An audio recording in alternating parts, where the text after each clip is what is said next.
Good afternoon. Today we filed criminal charges in the shooting that took place on May 6th at Pacifica Middle School that claimed the lives of innocent children and adults. These acts of domestic terror resulted in the heartless murder of 4 students, 12-year-old John and Rachel, 13-year-old Kevin, and 14-year-old Sam.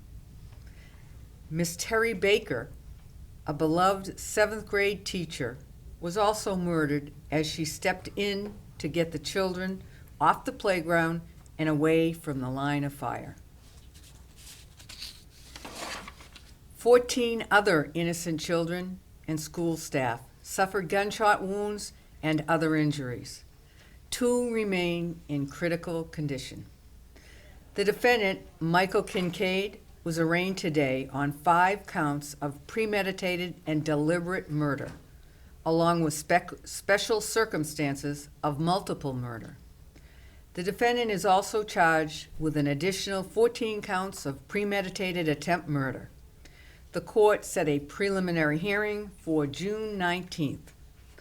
If convicted, the defendant faces a maximum sentence of death or life without the possibility of parole. The defendant targeted and executed a deadly attack on the defenseless middle school armed with an AK-47 and an arsenal of powerful ammunition. His terror attack was interrupted by the brave actions of teachers, staff, and law enforcement who sprang into action and put themselves in harm's way to save others' lives. This attack on our children has left our community heartbroken. Our hearts go out to the families, their friends, and the community as a whole as we all face the devastating results. I can assure you that law enforcement and the District Attorney's Office has committed every resource available at our disposal to conduct a thorough investigation, to gather every piece of evidence, and to get answers. With me is Deputy District Attorney Summer Stephan, who is the trial prosecutor handling this case. Everyone has been working around the clock to make sure that we find out what happened. Anyone with information about this case or the defendant is encouraged to call the Sheriff's Department. Our victim witness assistance advocates and crisis intervention team has reached out and is working with, hand in hand, law enforcement, the school district, school psychologists, and counselors to help guide the victims to resources during this devastating time. Madam DA, you mentioned the possible punishment for this. Is your office leaning in either different, in any direction, and what would swing it in either way?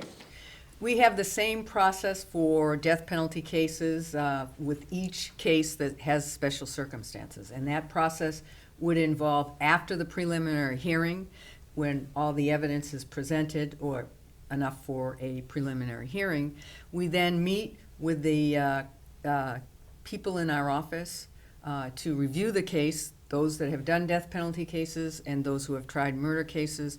They review it together as a committee, give their recommendations. Then I meet with the families of the victims, and after the families of the victims, I meet with the defense attorney to see what issues under the law we need to consider. And after that, I look at the recommendation from our deputy DAs and chiefs and make a decision with our assistant district attorney. Then I wait for a week to make sure I feel comfortable with that decision, and then we announce it.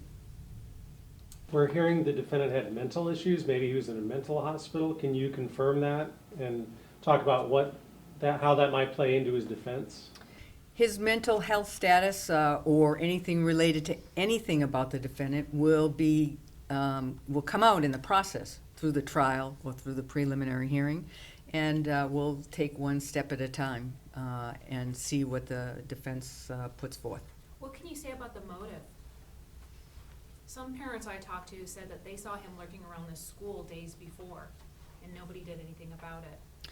Well, since this is a pending case, I can't really speculate as to the motive or talk about those things.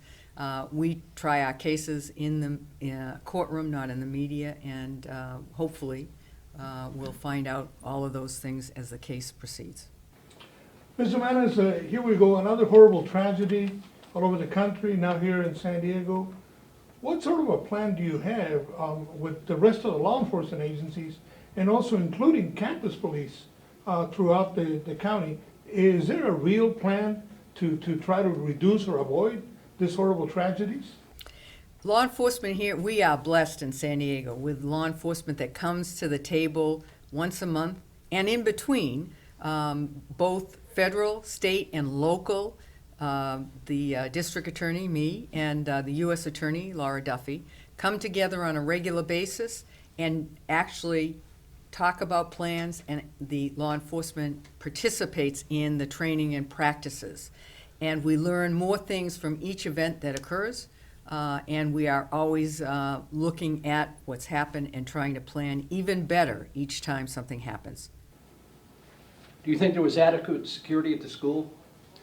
What the school provides, we'll be looking at in terms of how this unfolded, but I can't comment on, the school or what they did or didn't do.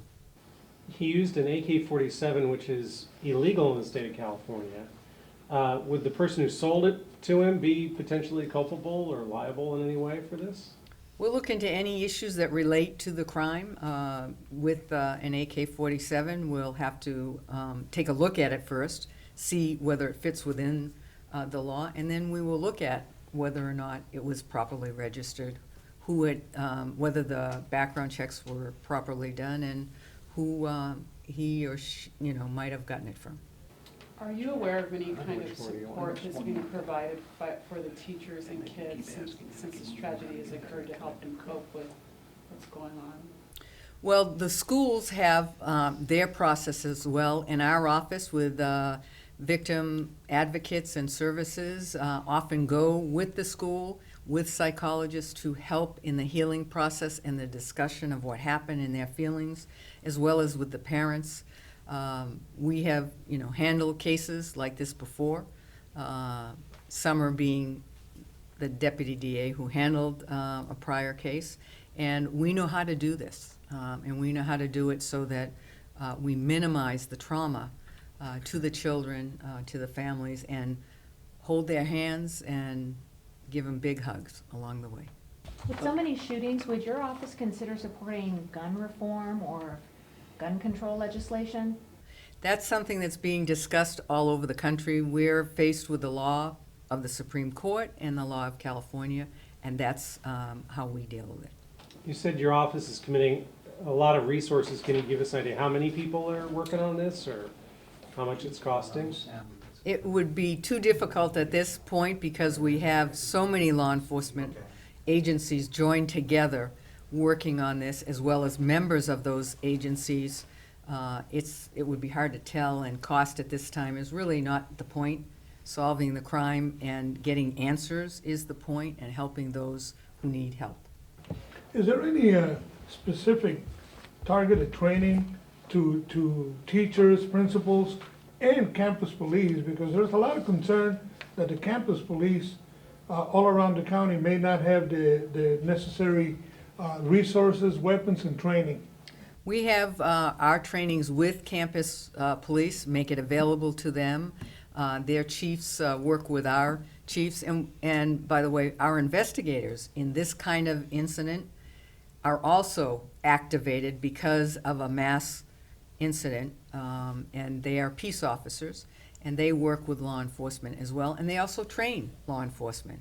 And many of them are very experienced with, mass problems and destruction, and are teaching others. The national media is tweeting about his history in other parts of the country. Have you guys gone back down and backgrounded him? How far back have you gone? Or is there anything you'd tell us? Is there any validity to these tweets from the national news organizations? I can't talk about those kinds of things because, first of all, it's an ongoing investigation. But the one thing I'd like to say to the media is I hope that they will respect the rights and the feelings of the victims, their families, and those who have survived, and the community in this process. There'll be a lot of media attention to this, and the families need to be able to heal and come together to begin the process.